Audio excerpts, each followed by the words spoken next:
सबको स्वागत है। तो गाइस फिर से लेके आई हूँ मैं रिएक्शन वीडियो। सबसे पहले आप सबको ईद मुबारक।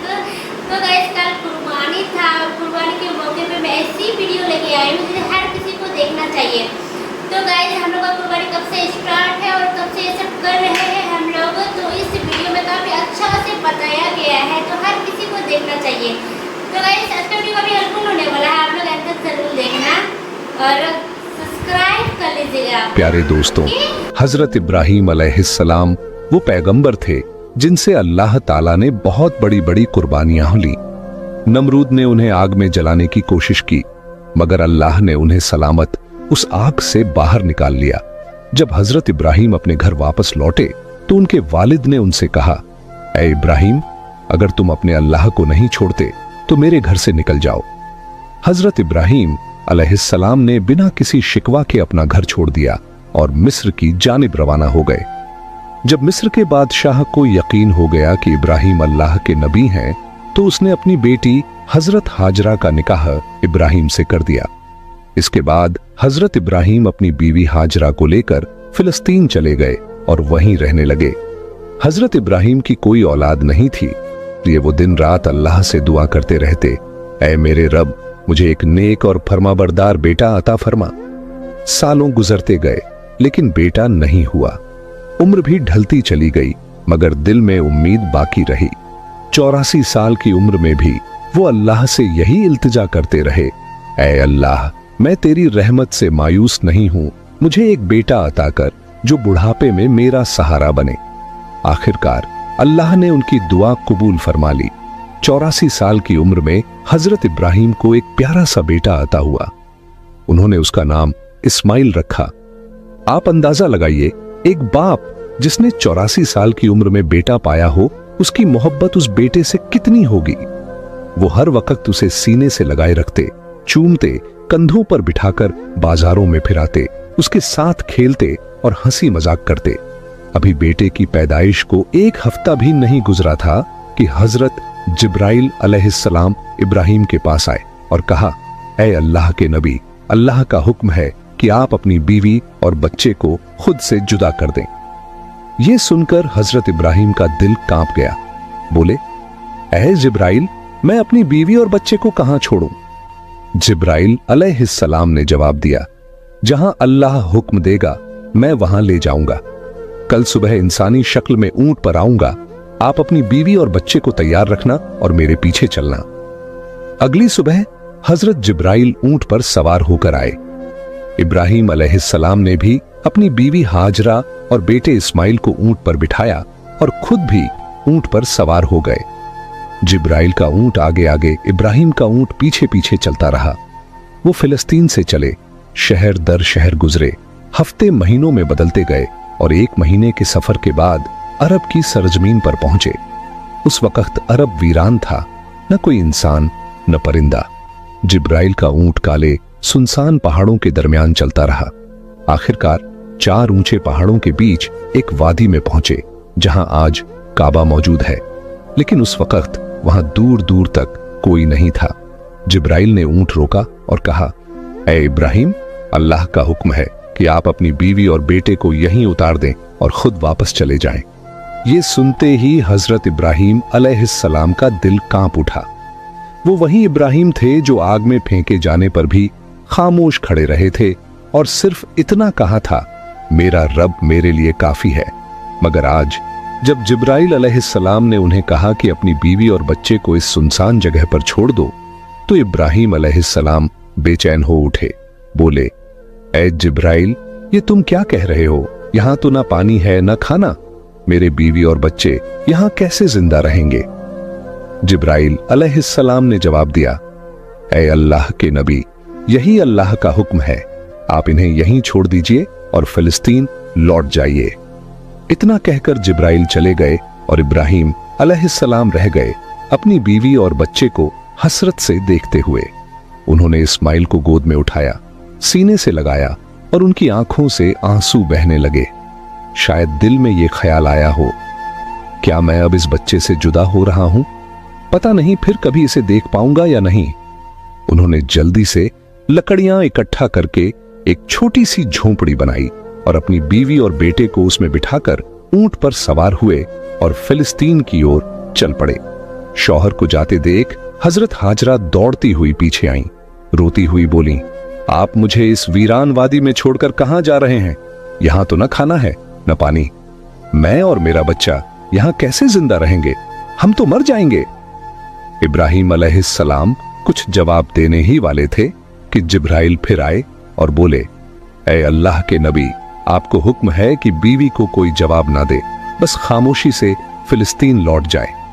दोस्तों, सोचिए उस बूढ़े बाप का दर्द जिसे 84 साल की दुआओं के बाद एक बेटा मिला, आंखों की ठंडक, दिल का सुकून, और आज वो उसी बेटे को एक वीरान जमीन पर छोड़कर जा रहा है।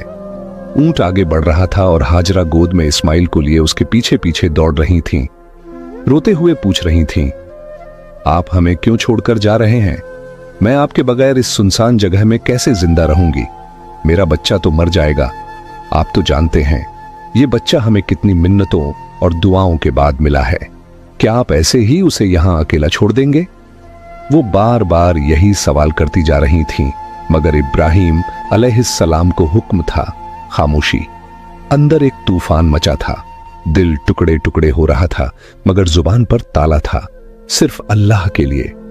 हाजरा लगातार पीछे दौड़ती रहीं, कभी कहती, कोई तो जवाब दीजिए, इतना खामोश क्यों हैं आप? लगभग 9 किलोमीटर तक वो अपने शौहर के ऊंट के पीछे भागती रहीं, हर 2 कदम पर दिल चीर देने वाले सवाल करती रहीं। आखिर जब हाजरा बहुत थक गईं, तो उनके दिल में एक ख्याल आया, मेरे शौहर तो नबी हैं, वो कोई काम अपनी मर्जी से नहीं करते। क्या ये अल्लाह का हुक्म है कि मुझे और मेरे बच्चे को इस वीरान जगह में छोड़ दिया जाए? उन्होंने रुक कर पूछा, क्या अल्लाह ने आपको हुक्म दिया है कि मुझे और मेरे बच्चे को इस पत्थरीली वादी में छोड़ दिया जाए? इब्राहिम अलैहिस्सलाम ने जबान से तो कुछ ना कहा, मगर सर हिलाकर इशारा किया, हां, यह अल्लाह का हुक्म है। इतना सुनते ही हाजरा की आंखों में आंसू थे, मगर दिल में हिम्मत जाग गई। उन्होंने बुलंद आवाज में कहा, अगर यह अल्लाह का हुक्म है तो जाइए, मेरा रब वो मेरी और मेरे बेटे की हिफाजत करेगा। मैं अपने रब के लिए हर कुर्बानी देने को तैयार हूं। इतना कहकर वो वहीं खड़ी रहीं और अपने शौहर को जाते हुए देखती रहीं। हजरत इब्राहिम का ऊंट धीरे धीरे दूर होता जा रहा था। अचानक वो एक पहाड़ पर चढ़कर नीचे उतरा और हजरत हाजरा की निगाहों से शौहर का ऊंट गायब हो गया। बीबी हाजरा उसी जगह बैठ गईं और देर तक रोती रहीं। उधर हजरत इब्राहिम जब पीछे मुड़े तो अपनी बीवी नजर नहीं आई। दिल बेचैन हो उठा, आंखें भर आईं। उन्होंने अपने ऊंट को पहाड़ के नीचे रोका, सजदे में गिर गए और रोते हुए कहा, ऐ मेरे रब, तेरे ही हुक्म पर मैंने अपनी बीवी और बच्चे को इस बंजर और सुनसान जगह पर छोड़ दिया है। यहां ना पानी है न खाना। मुझे कुछ नहीं पता कि ये कैसे जिंदा रहेंगे, मगर ऐ अल्लाह, तू ही इनका पालने वाला है, तू इनकी हिफाजत फरमा। इतना कहकर वो फिलिस्तीन की तरफ रवाना हो गए। इधर बीबी हाजरा अपने नन्हे बच्चे इस्माइल को गोद में उठाकर धीरे धीरे उस झोपड़ी की तरफ बढ़ने लगीं जो इब्राहिम अलैहिस्सलाम ने उनके लिए बनाई थी। हर तरफ सन्नाटा ही सन्नाटा था। बीबी हाजरा कोई आम औरत नहीं थी, मिस्र के बादशाह की बेटी, महल की शहजादी थी, मगर आज अल्लाह की तरफ से बहुत बड़ा इम्तिहान उनके सामने था।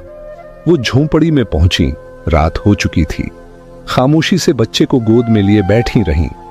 चारों तरफ सियाह पहाड़ थे, आसमान तारों से भरा था, मगर उस वीरानी में जैसे खुद आसमान भी उनका गम देख रहा था। चांद सोच रहा होगा, ये कौन औरत है जो ऐसी सुनसान जगह में अकेली बैठी है? काले पहाड़ भी हैरान होंगे, ये कैसी मजबूर मां है जो अपने बच्चे को गोद में लिए तन्हा बैठी है? यह इलाका तो ऐसा है जहां परिंदा भी पर नहीं मारता, न पानी, न खाना, न कोई इंसान। तो ये कौन है जो यहां बैठी है और क्यों रो रही है? दोस्तों, ये थी हमारी मां बीबी हाजरा, जिन्होंने अपनी पूरी जिंदगी अल्लाह के लिए कुर्बान कर दी। एक आम औरत छोटी सी मुश्किल पर घबरा जाती है, मगर बीबी हाजरा के सब्र का क्या कहना। अकेली वीरान पहाड़ों के बीच अंधेरी रात में सिर्फ अल्लाह पर भरोसा करके बैठी थीं। उनके सामने तो सिर्फ मौत थी। वो आसमान को देखती होंगी और कह रही होंगी, या अल्लाह, मेरे साथ क्या हो गया, मैंने तो सिर्फ तेरा कहा माना। जब इब्राहिम अलैहिस्सलाम हाजरा और अपने दूध पीते बेटे इस्माइल को मक्के के वीरान इलाके में छोड़कर चले गए तो बीबी हाजरा बेहद परेशान हो गई। सोचती थी, अब मैं यहां अपने इस मासूम बच्चे के साथ कैसे जिंदा रहूंगी। उनकी गोद में बच्चा था, चारों तरफ वीरानी थी, कोई इंसान नहीं, कोई आवाज नहीं, सिर्फ खौफ और तन्हाई। बीबी हाजरा आसमान को देखती, आंखों से आंसू बहते और दिल से अल्लाह को पुकारती, या रब, मेरी और मेरे बच्चे की हिफाजत फरमा। मैं एक कमजोर औरत हूं, इस वीरान इलाके में मेरा कोई मददगार नहीं है। उनके पास एक घड़ा था जिसमें थोड़ा सा पानी था। उसी पानी को वो खुद भी पीती और अपने बच्चे को भी पिलाती, मगर 3 दिन में पानी खत्म हो गया। अब वो परेशान हो गईं। अब मेरे बच्चे को पानी कहां से मिलेगा? उन्हें पहले से ही मालूम था कि आसपास पानी का कोई नाम और निशान नहीं है, मगर क्या वो अपने प्यारे इस्माइल को प्यास से तड़पते हुए देख सकती थी? हरगिज नहीं। इसलिए उम्मीद का दामन थामे अपने बच्चे को जमीन पर लिटाया और सफा पहाड़ पर चढ़ गईं। शायद ऊपर से कोई पानी नजर आ जाए, मगर कुछ भी नजर ना आया। फिर दौड़कर मरवा पहाड़ पर चढ़ी, मगर वहां भी पानी का नामो निशान नहीं था। दोस्तों, जब किसी पर मुसीबत आती है तो उसका कोई न कोई अपना साथ देता है, मगर आज इस सख्त और पत्थरीली जमीन पर एक बेबस मां थी, अकेली अपने बच्चे को प्यास से तड़पते हुए देख रही थी और उसके लिए कुछ भी नहीं कर पा रही थी। बीबी हाजरा की आंखों में आंसू थे। वो इधर उधर दौड़ रही थी, शायद एक कतरा पानी मिल जाए, शायद अपने प्यासे बच्चे को मौत से बचा सकूं। बस यही सोच थी, मगर हर तरफ सूखा ही सूखा था, न कहीं पानी न राहत। बीबी हाजरा मिस्र के बादशाह की बेटी थी, एक शहजादी जिसने बचपन महलों में गुजारा था। उन्होंने कभी ऐसी मुसीबत का सामना नहीं किया था। अब वो बार बार सफा पहाड़ की तरफ दौड़ती, शायद ऊपर से कहीं पानी नजर आ जाए। फिर भागती हुई मरवा पहाड़ की तरफ जाती, मगर हर बार मायूसी ही हाथ लगती। जब बेटे का ख्याल आता तो दौड़कर वापस झोपड़ी की तरफ जाती, देखने के लिए कि मेरा बच्चा जिंदा है या नहीं। यह तलाश सुबह से दोपहर में बदल चुकी थी। धूप तेज होती जा रही थी, सूरज जैसे मक्का के पहाड़ों को जला रहा हो। बीबी हाजरा प्यास से बेहाल थीं और उनका मासूम बच्चा भी पानी के लिए बिलख रहा था। झोंपड़ी के अंदर वे बच्चा रो रहा था और बाहर उसकी मां हर तरफ पानी की तलाश में दौड़ रही थी। आखिरकार थक हार कर बीबी हाजरा सफा पर गिर पड़ी। अब उनके अंदर पानी की तलाश की भी हिम्मत नहीं बची थी। मौत उन्हें अपनी आंखों के सामने नजर आ रही थी। दौर से बच्चे के रोने की आवाज आ रही थी, मगर आज वो बेबस मां कुछ कर नहीं पा रही थी। उस बच्चे की तड़प देखकर उनकी आंखों से आंसू रुक ही नहीं रहे थे।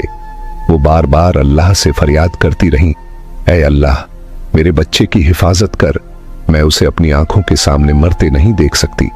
मैं तो यहीं इस पहाड़ पर प्यास से मर जाऊंगी और मेरा बच्चा उस झोपड़ी में तड़प कर मर जाएगा। या रब, हम बेबस मां बेटों पर रहम फरमा। इतना कहकर उन्होंने एक पत्थर पर सिर रखा और आंखें बंद कर लीं, मगर बच्चे की रुलाई अभी भी उनके कानों में गूंज रही थी। और भला कोई मां अपने बच्चे को तड़पता छोड़ सकती है? इसलिए परेशान होकर फिर सिर उठाया और झोपड़ी की तरफ देखा। जो नजारा देखा वो देखकर उनकी जान में जान आ गई। उन्होंने देखा कि झोपड़ी के पास कोई इंसान खड़ा है और जमीन से बहुत तेज पानी निकल रहा है। हैरान होकर दौड़ती हुई वहां पहुंची, मगर वो इंसान गायब हो चुका था। उन्होंने देखा कि पानी उनके बेटे इस्माइल की एड़ियों के पास से निकल रहा था। अल्लाह ने अपने नबी हजरत इस्माइल और उनकी मां के लिए मक्का की सख्त जमीन से पानी निकाल दिया था। हजरत जिब्राइल अलैहिस्सलाम आए थे।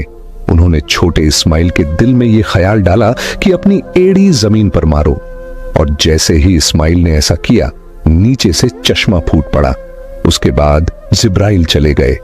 हजरत हाजरा ने जब यह देखा तो सजदे में गिर पड़ी और रोते हुए अल्लाह का शुक्र अदा करने लगी। उन्होंने अपने प्यासे बच्चे को पानी पिलाया।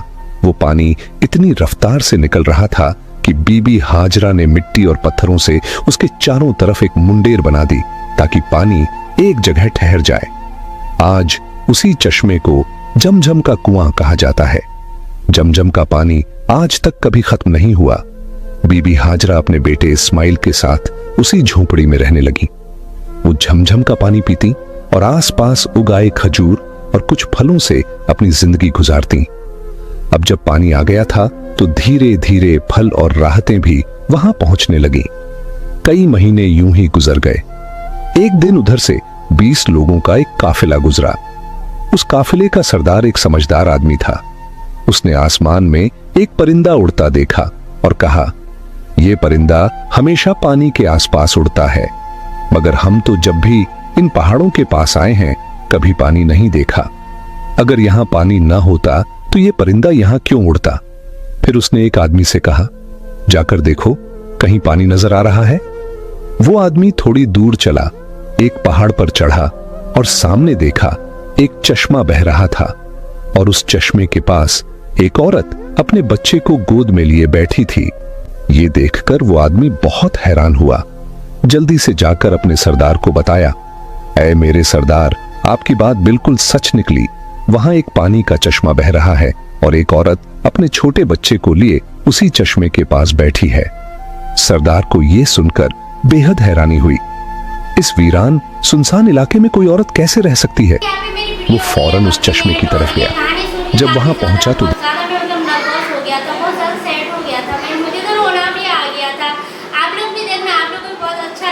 और अच्छा से कहानी समझना आप लोग, ठीक है?